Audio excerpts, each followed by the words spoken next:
साथियों क्या क्या मिलता है? ये सार्वजनिक विरासत से एक तो गर्व और गौरव होता है, दूसरा है इस सार्वजनिक विरासत से राजस्व आता है। जो राजस्व आता है तो साथियों सत्ता में बैठे हुए जो लोग होते हैं उस राजस्व से ही वो बजट आता है। तो साथियों हमारी विरासत इतनी बड़ी विरासत है कि दुनिया भर से लोग हमारी विरासत को देखने के लिए आते हैं।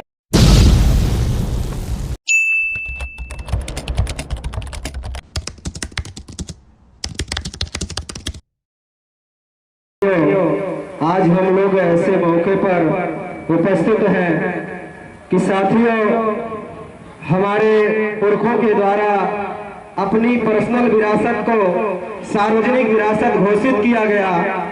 साथियों आज हम उसे अपनी आंखों के सामने देख रहे हैं कि आज हमारे एक पुरखे अपनी पर्सनल विरासत को, व्यक्तिगत विरासत को सार्वजनिक विरासत ही आजमगढ़ की धरती पर घोषित कर दिया।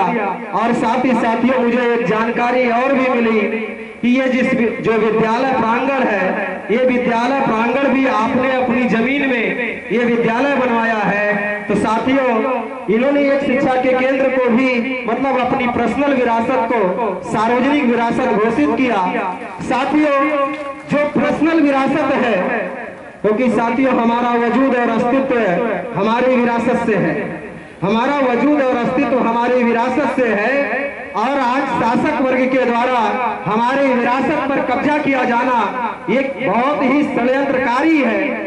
साथियों इस देश के अंदर शासक वर्ग हमारे पुरखों की बराबरी नहीं कर सकते थे और आज वर्तमान में भी शासक वर्ग हमारे पुरखों की आज हमारे बीच में हमारे सामान्य आदरणीय माननीय स्वामी प्रसाद मौर्य साहब बैठे हुए हैं। साथियों आज इस देश के अंदर शासक वर्ग हमारे पुरखों की बराबरी नहीं कर पा रहे हैं तो हमारे खिलाफ साजिश और षड्यंत्र करते हैं और साजिश और षड्यंत्र करके ही हमारे पुरखों की हत्याएं की, हमारे पुरखों से हमारी विरासत छीनने का काम किया।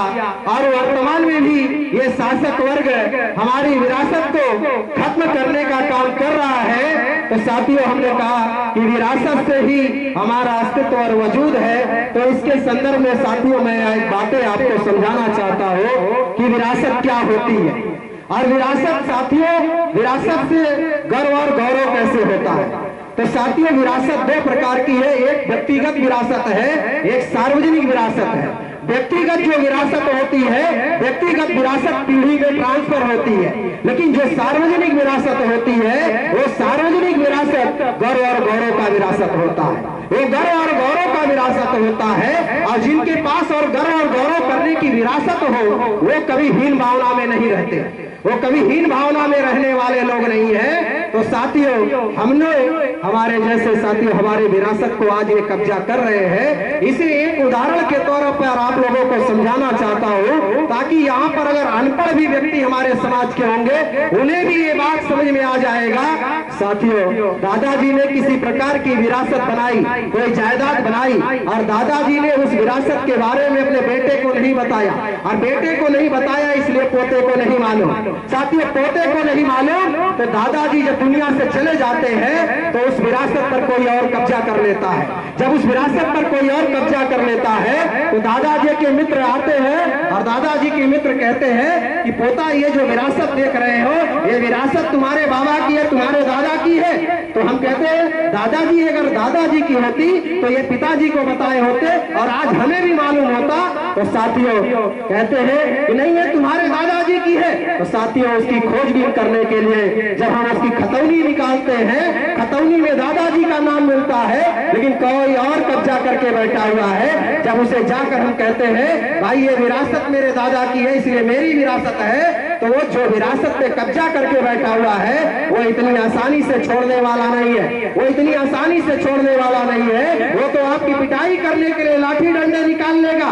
साथियों लड़ाई होता है, मामले थाने के अंदर पहुंचते हैं, कोर्ट में पहुंचता है, सबूत आपके पक्ष में है, आपकी सबूत लेकर के आप अपनी लड़ाई कोर्ट में लड़ते हैं और लड़ाई लड़ते हुए किसी किसी के मामले में साल 2 साल 3 साल में मामला निपटारा हो जाता है, किसी किसी मामले में 10 साल 20 साल 25 साल पीढ़ी दर पीढ़ी चलता रहता है। लेकिन अगर उसी लड़ाई को आप लगातार लड़ते हैं तो एक समय आएगा प्रशासन के द्वारा आदेश दे करके आपकी विरासत को आपको वापस कराया जाता है। मतलब जो आपके दादा की विरासत है वो विरासत आपको सुपुर्द की जाती है। तो उस प्रकार से साथियों जो आज हमारी सार्वजनिक विरासत है वो सार्वजनिक विरासत से साथियों क्या क्या मिलता है?